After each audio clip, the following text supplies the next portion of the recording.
तो इस सिलसिले में यूज़र को 7 अहम पॉइंट हैं, 7 अहम स्टेप्स हैं जो यूज़र इनको ज़हन में रखते हुए प्रोग्राम को ऑपरेट करेगा, इस पे डाटा एंट्री करेगा और इसको सक्सेसफुली इसको रन करेगा। सबसे पहला स्टेप तो ये है कि यूज़र को ये पता होना चाहिए कि how to connect to MH server, कि वो किसी भी जगह पे किसी भी स्टेशन पे बैठ के वो MH सर्वर के साथ लिंक कैसे करेगा, अपने पीसी को कनेक्ट कैसे करेगा डाटा एंट्री के लिए। तो इसके लिए 2 चीज़ें इंतहाई ज़रूरी हैं। सबसे पहले तो एक जावा की फ़ाइल जो है वो अपने पीसी में इंस्टॉल करेगा। अगर ऑलरेडी पहले इंस्टॉल नहीं है तो जावा की फ़ाइल इंस्टॉल करेगा। बहुत से पीसीज़ में ऑलरेडी जावा की फ़ाइल इंस्टॉल होती है। सॉफ्टवेयर छोटा सा सॉफ्टवेयर है, इंस्टॉल होता है बहुत से, और ये बहुत से प्रोग्राम्स को यूज़ करने के लिए इस्तेमाल होती है जावा का सॉफ्टवेयर। अगर जावा सॉफ्टवेयर पीसी में इंस्टॉल ना हो तो सबसे पहले आपने जावा को इंस्टॉल करना है। अब जावा का सॉफ्टवेयर आप लेंगे किधर से? इसके 2 सोर्स हैं।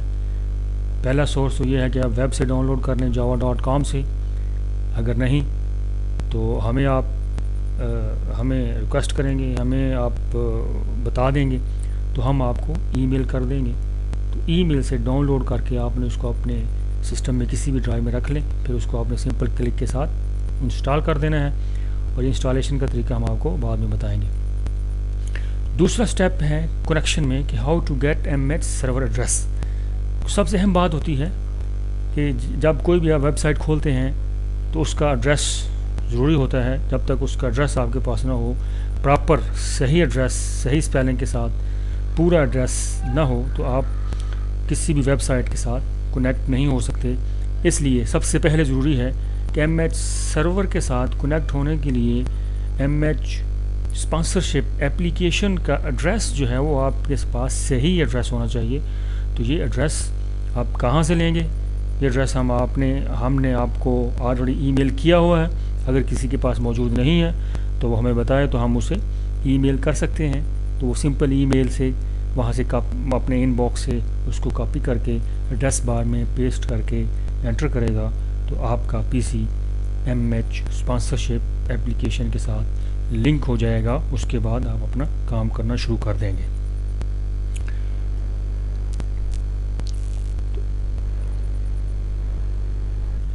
तो इसमें दूसरा स्टेप है how to create new school in system.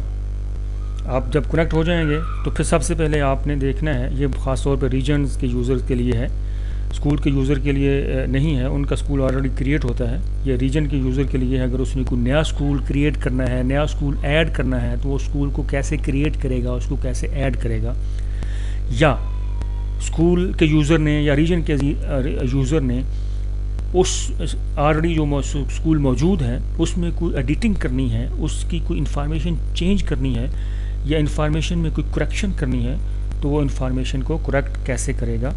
दूसरा स्टेप ये है। तीसरा स्टेप ये है कि how to create new class and edit of current class. इसी तरह यूज़र्स को ये पता होना चाहिए कि अगर उसने कोई क्लास का इजाफा हो गया है तो उसने नई क्लास कैसे क्रिएट करनी है, या मौजूदा क्लास में उसने कोई सब्जेक्ट चेंज करना है, टीचर का नाम चेंज करना है, या नंबरों की जो तकसीम है उसको चेंज करना है, तो वो उसको कैसे चेंज करेगा या नई क्लास कैसे क्रिएट करेगा। ये हम सारे स्टेप्स आपको डिटेल्स में बाद में बताएंगे। चौथा स्टेप है how to create A1 and ST1 form. जब यूज़र स्कूल की इंफॉर्मेशन एंटर कर लेगा, क्लासेस की, टीचर्स की इंफॉर्मेशन एंटर कर लेगा, या उनको सबसे पहले देखेगा, अगर ऑलरेडी एंटर है तो उसको अपनी स्कूल की इंफॉर्मेशन और सिस्टम की इंफॉर्मेशन के साथ मैच कर ले। अगर कोई उनमें गलती है, कोई डाटा मिसिंग है, तो वो करेक्शन कर ले, उसकी तस्दीक कर ले, क्योंकि बाद में जब वो A1 या ST1 फॉर्म क्रिएट करेगा तो वो सारी की सारी इंफॉर्मेशन जो उसने ऑलरेडी पहले डाली हुई है, सिस्टम जो है A1 और ST1 फॉर्म में वही इंफॉर्मेशन उठाएगा। अगर बैक एंड पे इंफॉर्मेशन सही नहीं होगी, बैक एंड पे इंफॉर्मेशन गलत होगी, तो सिस्टम वही गलत इंफॉर्मेशन A1 और ST1 पर उसी तरह गलत ही उठा लेगा। इसलिए यूज़र को चाहिए कि सबसे पहले क्लास की इंफॉर्मेशन, टीचर की इंफॉर्मेशन, स्कूल का एड्रेस वगैरह सबको अच्छी तरीके से चेक कर ले और उनमें अगर कोई गलती है, मिस्टेक है, तो उसकी करेक्शन कर ले। 5वां स्टेप फिर है how to create C1 ST1 form. इसकी डिटेल्स भी हम आपको बाद में बताएंगे कैसे क्रिएट करेंगे। 6वां स्टेप है कि बहुत से यूज़र ये समझते हैं कि जब उसने A1 फॉर्म या C1 फॉर्म का डाटा एंटर कर लिया बस अब उसका काम ख़त्म हो गया, हालांकि ऐसा नहीं होता। डाटा एंटर करने के बाद उसने 2 अहम काम करने होते हैं। एक तो यह है कि वो उसको वेरीफाई करे। वेरीफाई का मतलब ये है कि उसको चेक कर ले कि सारी इन्फॉर्मेशन करेक्ट है, कोई मिसिंग तो नहीं है, कुछ स्पेलिंग की गलती तो नहीं है। अगर है तो उसको करेक्ट करके जब उसको वो सेटिस्फाइड हो जाए इंफॉर्मेशन की करेक्ट होने पर, उसकी करेक्शन पर, तो फिर वो तमाम A1 को, C1 को, STC1 को और ST1 को वेरीफाई करेगा। वेरीफाई करने के बाद 7वां स्टेप और फाइनल स्टेप जो होता है वो ये है कि वेरीफाई के बाद फिर वो फॉरवर्ड टू इस्लामाबाद करेगा। जब वो फॉरवर्ड टू इस्लामाबाद केसेस को कर देगा तो वो केसेस फिर हमारे न्यू बॉक्स में, न्यू रिसीव्ड बॉक्स में वसूल हो जाएंगे। हमें पता चल जाएगा कि ये केस फ़लाँ स्कूल से इतने केस वेरीफाई हो के, चेक हो के हमारे पास आ गए हैं। अब उसके बाद इस्लामाबाद ऑफिस का एक्शन उस पर के बाद शुरू होता है। अब उसके राइट्स एडिटिंग के इस्लामाबाद ऑफिस को मिल जाते हैं। इस्लामाबाद उसमें उसको चेक करेगा, इंफॉर्मेशन देखेगा, अगर वो सारा फॉर्म सही है तो फिर उसको फॉरवर्ड टू यूके कर देगा। वेरीफाई जब तक आप केस को नहीं करेंगे उस वक्त तक आपका सिस्टम आपको फॉरवर्ड टू इस्लामाबाद नहीं करने देगा। इसलिए सबसे पहले आपने तमाम केसेस को वेरीफाई करना है।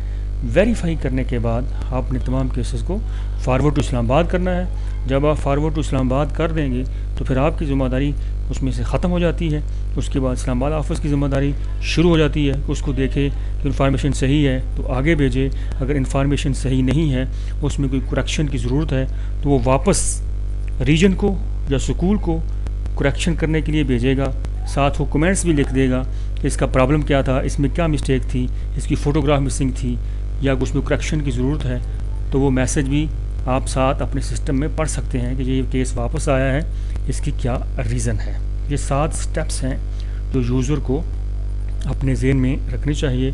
तो अब हम इन 7 स्टेप्स पर 1 बाय 1 रोशनी डालेंगे, 1 बाय 1 इनकी तफसील और डिटेल्स आपको बताएंगे इंशाल्लाह। इनकी डिटेल्स देखने सुनने के बाद आपको तसल्ली होगी और आप इसको ईज़िली सॉफ्टवेयर को और डेटाबेस सिस्टम को यूज़ कर सकेंगे, इस्तेमाल कर सकेंगे।